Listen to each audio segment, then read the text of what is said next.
Guys, apa ngomongan. Cowok, cewek, yang penting subscribe. Dah. Oke, dadah. Assalamualaikum warahmatullahi wabarakatuh. Kami dari kelompok 1 akan mempresentasikan tentang perkembangan teori organisasi, yang mana ini merupakan salah satu tugas dari mata kuliah perilaku organisasi yang diampu langsung oleh Bapak Warsa Badri, SEMM. Sebelumnya perkenalkan, nama saya Islah Sarfi dengan NIM 20220155. Dan tidak lupa pula rekan-rekan saya. Halo, perkenalkan nama saya Helmi Dewi Susanti dengan NIM 21220139. Hidayatul Kadir dengan NIM 2222000. Saya adalah Sabitri, NIM 22220026.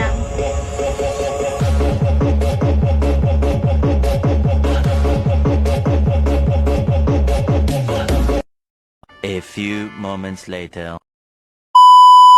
Materi pertama yakni tujuan pemahaman perilaku organisasi. Beberapa perkembangan teori organisasi terkait dengan pemahaman tentang tujuan organisasi. Yang pertama, teori klasik atau classical theory. Tujuan organisasi dianggap sebagai peningkatan profitabilitas melalui standarisasi tugas dan prosedur kerja.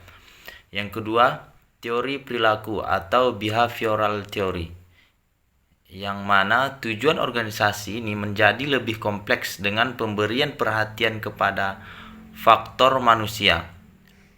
Yang ketiga, teori struktural atau structural theory, yang dimana tujuan organisasi harus sesuai dengan kondisi dan lingkungan eksternal yang berubah. Kemudian yang keempat, teori kebutuhan manusia, yang mana human needs theory, di mana di sini menekankan bahwa memahami kebutuhan dan motivasi individu adalah kunci untuk mencapai tujuan suatu organisasi.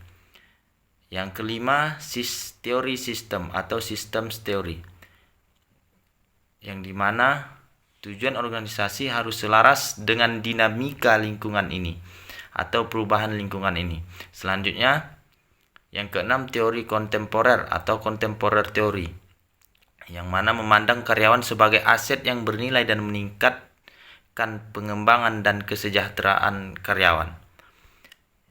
Yang ketujuh, teori manajemen strategis atau strategic management theory. Tujuan organisasi ini adalah mencapai pertumbuhan dan profitabilitas jangka panjang. Yang selanjutnya, yang kedelapan, teori inovasi atau innovation theory.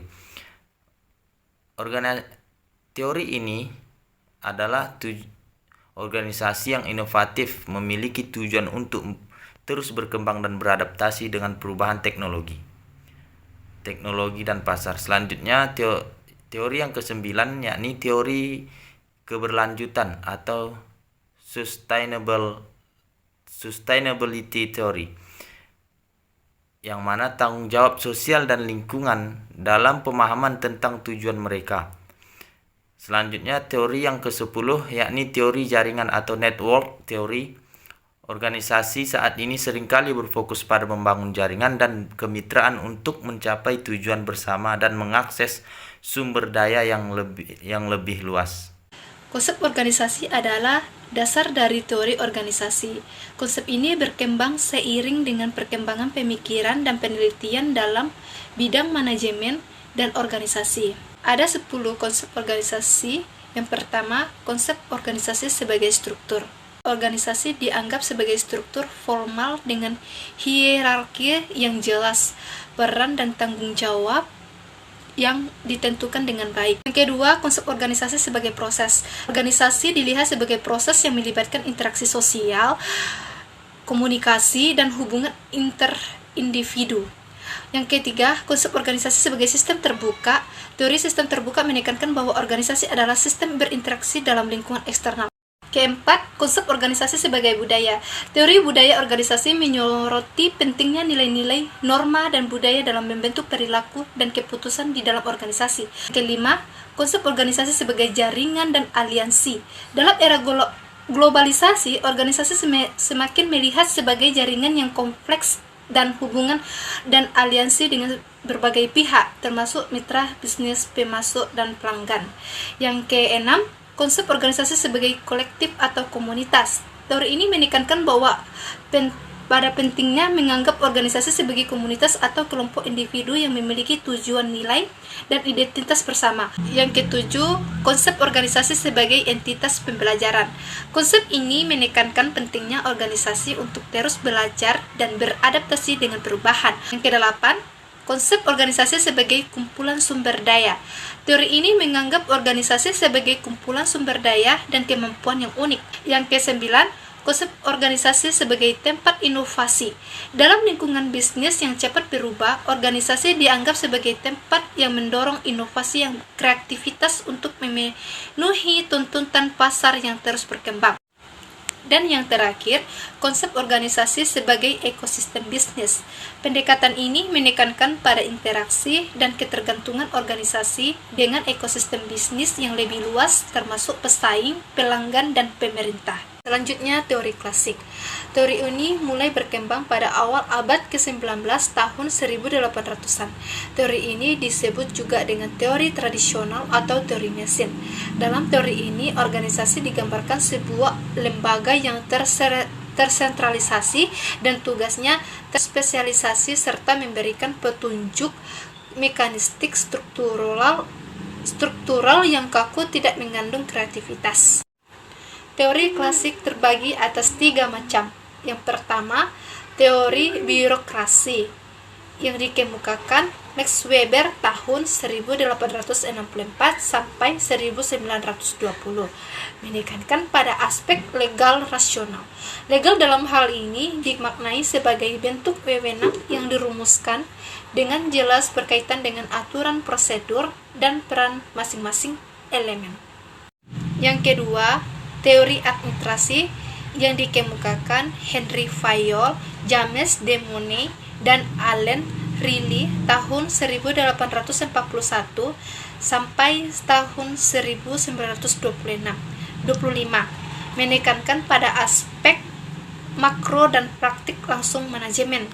Yang ketiga, teori manajemen ilmiah yang dikemukakan F.W. Taylor tahun 1900-an, memusatkan pada aspek makroorganisasi.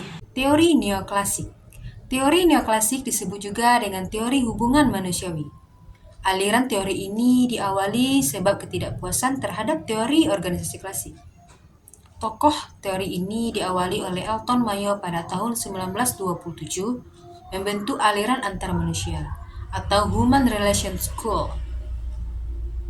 Pencetus teori ini adalah Hugo Munsterberg pada tahun 1862 sampai 1916 dalam bukunya Psychology and Industrial Efficiency pada tahun 1913 dan dinilai sebagai penghubung antara evolusi teori manajemen ilmiah menuju teori neoklasik.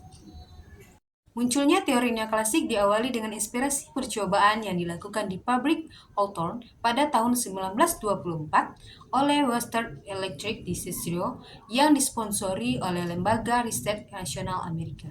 Teori modern. Teori modern dikenal dengan nama analisis sistem atau teori terbuka.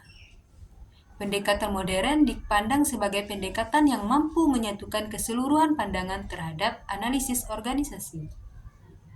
Pandangan tersebut diawali munculnya akibat penelitian yang dilakukan oleh John Monroe pada tahun 1950-an terhadap perusahaan manufaktur di Somerset, Inggris.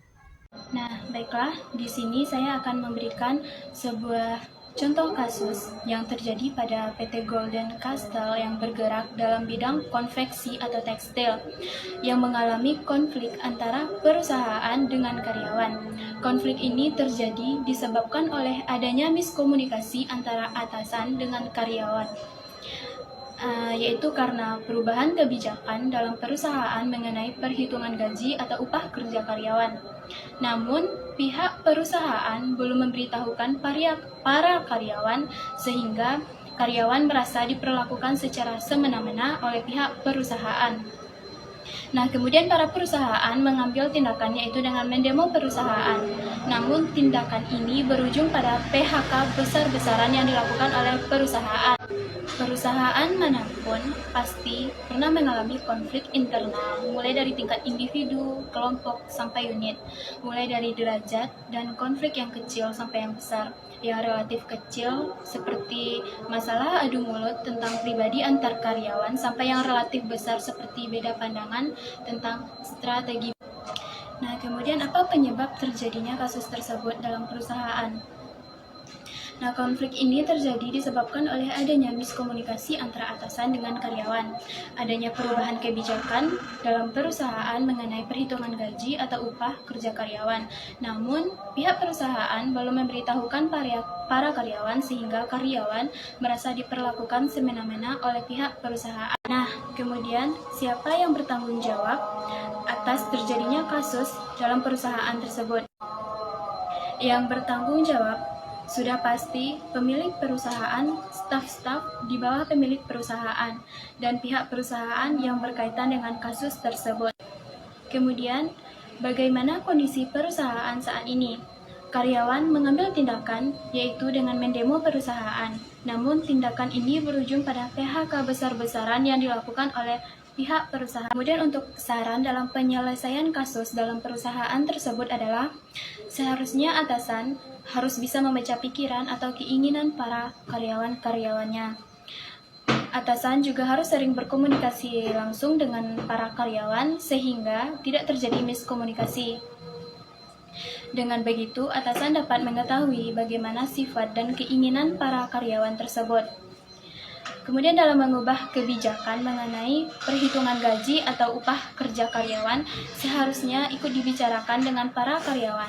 Karena perubahan kebijakan dalam suatu perusahaan harus segera diberitahukan kepada pihak yang bersangkutan, termasuk para karyawan, apalagi mengenai gaji.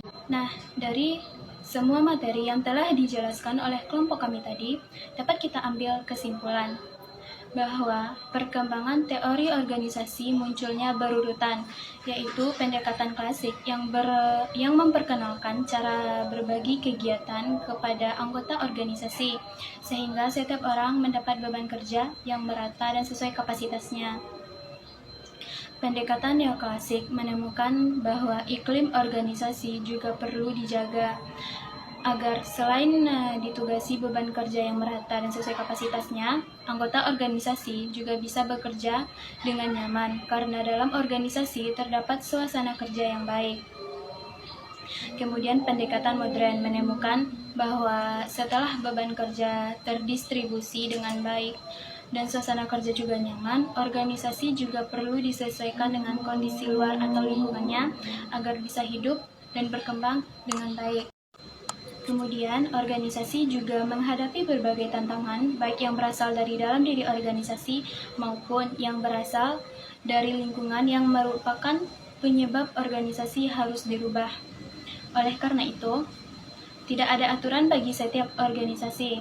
Perkembangan dalam pemahaman tentang konsep organisasi mencerminkan evolusi dalam pemikiran manajemen dan organisasi, seiring dengan perubahan dalam lingkungan bisnis dan sosial. Nah, itulah hasil presentasi dari kelompok kami. Semoga bermanfaat. Assalamualaikum warahmatullahi wabarakatuh.